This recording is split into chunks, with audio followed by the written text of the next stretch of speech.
Hi everyone.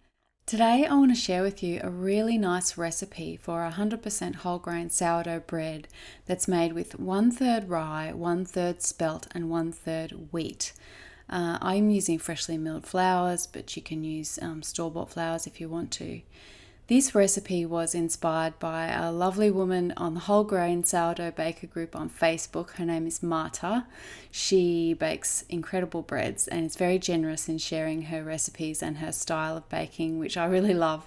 So thanks, Marta. This recipe is based on one of yours that you shared. This is kind of my version of it.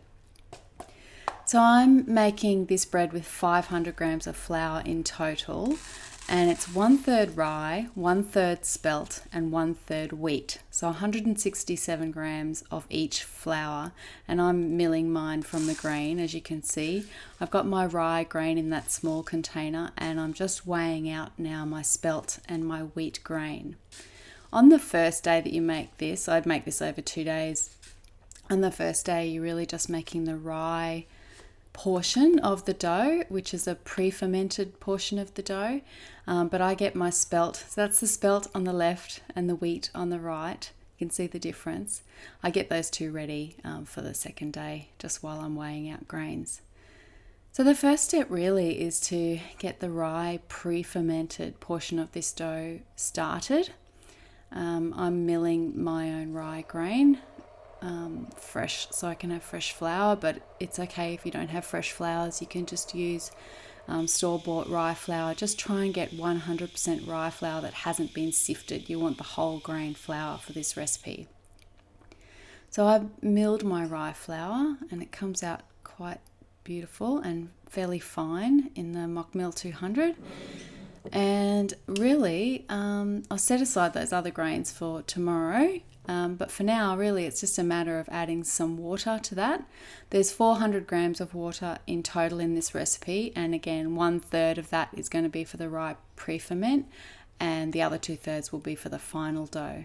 So I just add water to the rye flour and 50 grams of sourdough starter. It can be any sourdough starter. Mine is fed with wheat that time. I think my starter gets fed with various things. But you just need a small amount of starter really just to kick off the fermentation of this rye portion. Marta in her recipes often uses a rye pre-ferment, and it really is a wonderful way of adding a really lovely texture and flavour and aroma to the dough.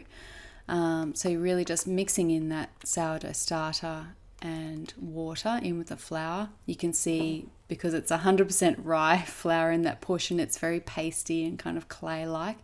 So just mix them up and cover it and leave that. So just leave that for about 12 to 18 hours, depending on your temperature, and let that ferment. So I've just got my other grains ready for tomorrow, and I've got my rye pre-ferment going.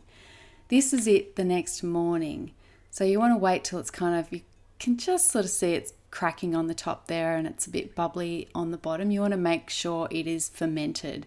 You will be able to smell it. It should smell quite aromatic, and it will smell a little bit sour. And this is my spelt and my wheat berries ready to go. So I'm going to do the second step now and get my flours ready for the rest of the dough. Again, I'm just milling them fresh, but you can use store-bought flours if that's what you've got access to. Absolutely nothing wrong with that. Just use them as the same as you would use freshly milled flours. You don't need to change the water amount or anything like that. Just use them the same way and it'll just be fine. Just make sure you're getting whole flours. So to this spelt and wheat portion, I add the remainder of the water, which is 266 grams. And so that's 2/3 of the total water amount for the recipe, and just mix that up. This step is totally optional, but I just thought that I would try it out. I'm really just giving the wheat and spelt flours a little bit of a soak with the water, so an hortalice, just for half an hour or so before I mix the two portions together. So this is after half an hour. I'm not sure if it made that much of a difference, but I thought I'd try it out. I don't think it hurt anyway. And this is the rye pre-ferment, which you can see underneath now. You can see it's really fluffy and well risen. I just made this whole dough the same proportions of water and flour for the whole lot. But, you know, some people will make their initial rye pre-ferment a bit more runny or a bit thicker. So I'm just adding the salt to the rye pre-ferment. There's no great logic in this. I just thought it might be easier to mix if I added it to the rye, which wasn't quite the case, but that's okay. I'm just pretty much making this up as I go along. I have made this before, but not quite in this method. It's always a bit new when I make my breads. I never follow exactly the same technique twice. Now you just mix the whole lot together. So the rye pre-ferment and the soaked spelt and wheat flours just get mixed in. I realise it's quite hard to mix because the rye is so sticky. So I got my bench scraper out and did a bit of folding in my bowl, and you can see it starting to come together.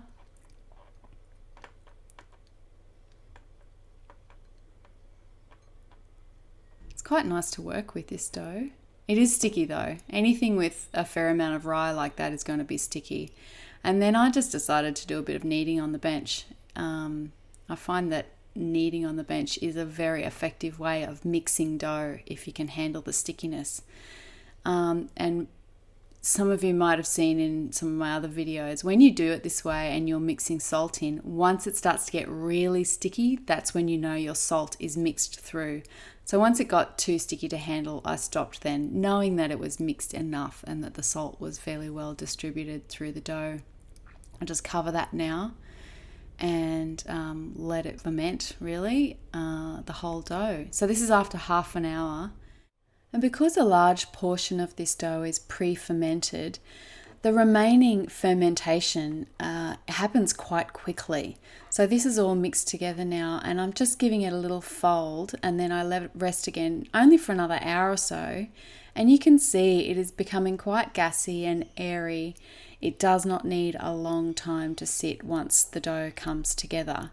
So I've got my bread pan there. I've just greased it with a little bit of cooking spray, and I'm going to shape the dough now. So it only took probably, I don't know, an hour and a half to 2 hours after the dough was all mixed for it to become gassy and ready to shape. It's really quite a nice method to use if you want to play around with seeing if it would work with your schedule. So I use wet hands instead of flour when I shape my breads. I just find it a lot easier to clean up. Very pragmatic in that way.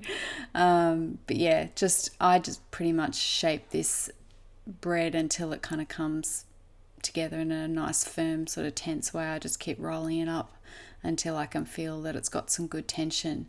You can tell by the photos that this bread is not made for its open crumb. It is made for its nice light texture, and it's, you know, it has a lovely mouthfeel. It's very tender and soft bread. If you wanted to have a more open crumb, you could shape it more gently and do more sort of gentle stretch and folds if you wanted to, but I'm really making this purely for the texture of the bread as it is. Baking this outside of a tin in free form, that would make it probably have a more open crumb as well. So this dough, because it was quite mature, as I said, it proved really fast. It was ready to bake within about 30 to 40 minutes of me shaping it. You can see it's risen up fairly well there in the tin. It's very airy. I did my little jiggle test there. I tend to just jiggle the dough a little bit and then just touch it really gently. You can feel whether or not it's puffy and airy underneath, just with a very light touch. And the dough is ready to bake. So I'm baking this one inside my roaster.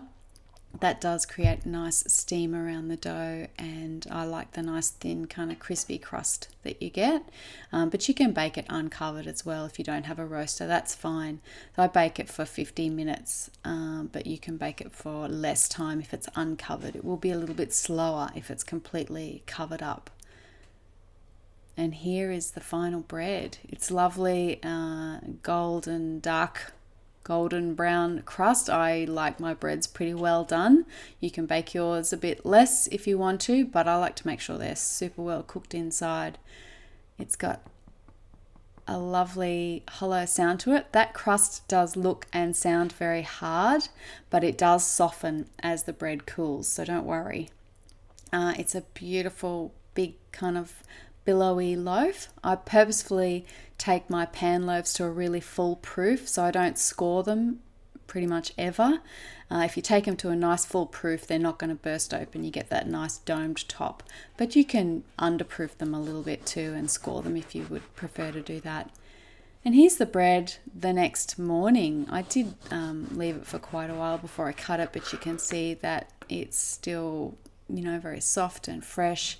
It's very spongy and moist, but not sticky or gummy at all. It's perfectly hydrated bread, this one, at about 80%, which works really well. It's just glorious, and the flavor and the aroma, it's really, really outstanding. I encourage you to try it just to see how different it is from some of my other recipes. It's a really, really beautiful bread.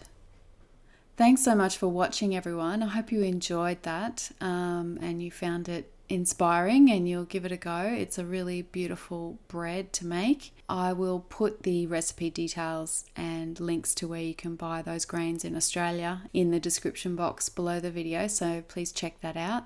If you would like to make a donation to support my work with Ellie's Everyday, please feel free to visit buymeacoffee.com/Ellie's Everyday.